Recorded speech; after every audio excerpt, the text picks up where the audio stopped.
করেনি যে তার ছবি অঙ্কন করেছি এখনো তার উপরে বিরাজমান।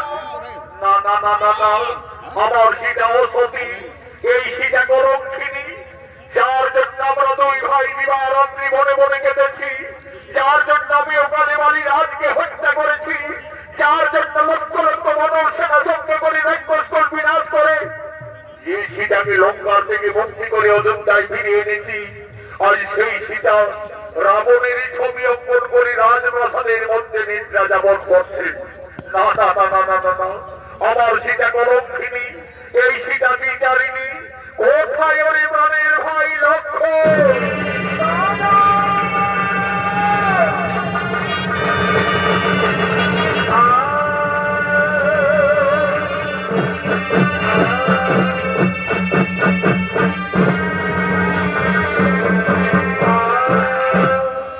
আদেশ করুন দাদা।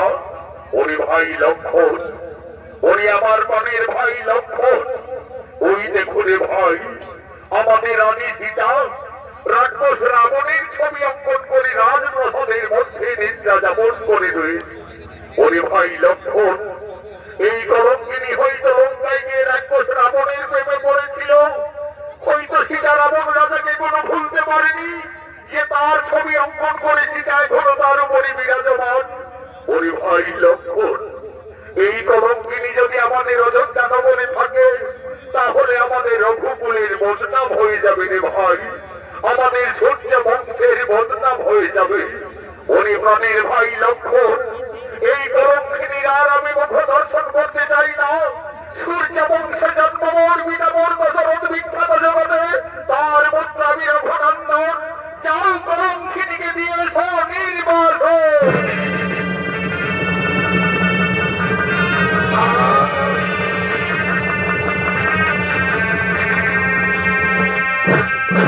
দেবী, তুমি কি করলে দেবী? তুমি আজ আমাদের অযোধ্যার পবিত্র মাটিকে কলুষিত করে দিলে। ধীরে ধীরে মা সীতার নিদ্রার আকর্ষণ ভঙ্গ হল। চোখ মেলে চাইতেই মা জানকী রাজপ্রাসাদের মধ্যে তার দেবন লক্ষ্মণকে দেখতে পাই। লক্ষ্মণ, একই ভাই, তুমি প্রাসাদে? দেবী, তুমি একই করেছো দেবী? তুমি কেন রাক্ষস রাবণের ছবি অঙ্কন করলে রাজপ্রাসাদের মধ্যে? তুমি তার উপরে শোন করে নিদ্রা যাপন করতেছিলে। তুমি কি সত্যি এই লঙ্কায় গিয়ে রাক্ষস রাবণকে ভালোবেসেছিলে? তুমি কি রাবণ রাজাকে কোনো ভুলতে পারোনি? না রে ভাই লক্ষ্মণ, আমি কিছু ভুল করিনি রে ভাই। আমি শুধু মান্ডবী উর্মিলা বন্ধের বোঝাবার জন্য এই রাক্ষসের ছবিকে আমি অঙ্কন করেছিলাম রে ভাই। তুমি জানো দেবী, এই অপরাধে তুমি কলঙ্কিনী, এই অপরাধে তুমি বিচারিণী। যে রাক্ষস রাবণ তোমাকে বনবাস থেকে হরণ করে লঙ্কায় নিয়ে যায়, সেই রাবণের ছবি তুমি অঙ্কন করে ভুল করেছো, অপরাধ করেছো।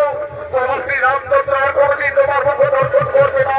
আমায় আদেশ দিয়ে গেলেন এই মুহূর্তেই তোমায় দিতে হবে নির্বাসনে।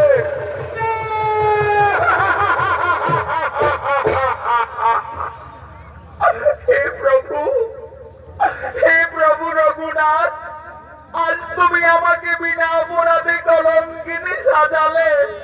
হে স্বামী, তুমি তো আমাকে লঙ্কার থেকে ফিরে এলে, আমাকে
মাসিটাকে বরফিনী ভেবে বনবাসের আদেশ দেয়।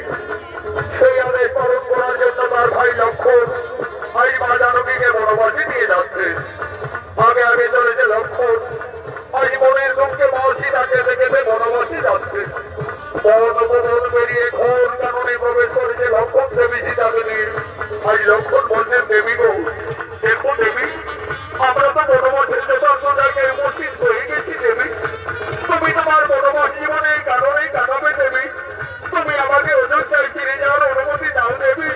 আমাকে অযোধ্যায় ফিরে যেতে হবে, কিন্তু আমি কিভাবে একটি পঞ্চমাসের গর্ভবতী নারীকে এটা বনের মধ্যে ছেড়ে যাব?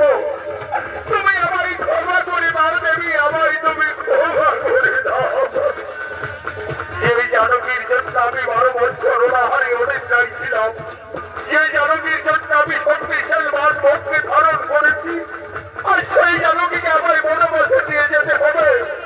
আমায় তুমি ক্ষমা করে দাও দেবী, আমায় ক্ষমা করে দাও। ওরে ভাই লক্ষণ, তুমি তো তোমার দাদার আদেশ পালন করেছ রে ভাই। তুমি ফিরে যাবে অযোধ্যা নগরে। তোমার দাদা আমাকে বিয়ের সময় দিয়েছিলেন আমার গলার মুক্তার হার, কানের দুল, পায়ের নপুর। আমার বনবাসে এই অলঙ্কারী শোভা পাবি না রে ভাই। এই অলঙ্কার গুলি ফিরে নিয়ে যাবে অযোধ্যা নগরে। তোমার দাদা রঘুরাজের কাছে দিয়ে বলবে, দাদা তোমার আদেশ আমি পালন করেছি। তোমার কলঙ্কিনী রানীকে আজ আমি বনে দিয়ে এসেছি, বনবাসে দিয়ে এসেছি। বনবাসে নিয়ে এলাম। তোমার জানো কি রে, তোমার জানো কি রে, বনবাসে নিয়ে এলাম। প্রভু শ্রীরামচন্দ্র মাসিটাকে বিয়ের সময় যে অলঙ্কার নিয়েছিলেন, আজ মনের দুঃখে মা জানকী বনবাসে গেতে গেতে গলার মুক্তার হাত, কানের দোল, পায়ের নপুর একের পর এক অলঙ্কার লক্ষণের হাতে তুলে দিলেন। আজ মা জানকী বলছেন, ওরে ভাই লক্ষণ, এই সমস্ত অলঙ্কার নিয়ে তুমি ফিরে যাবে অযোধ্যা নগরে।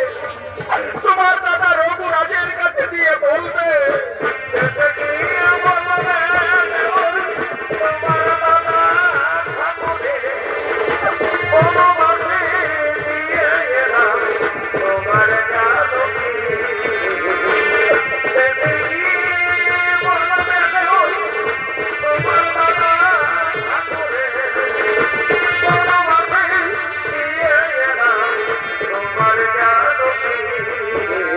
লক্ষণ ফিরে চলে গেলেন অযোধ্যা নগরী।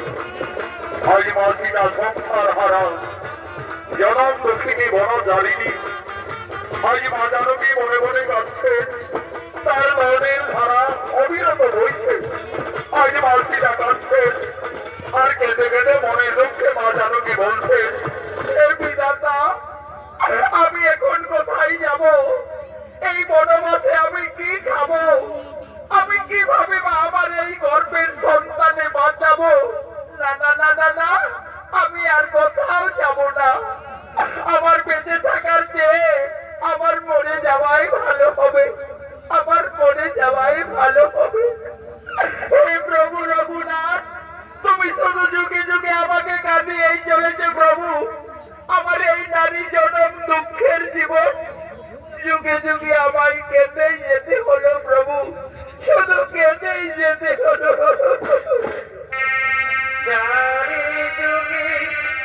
আমি বড় মন্দ ভাগিনী,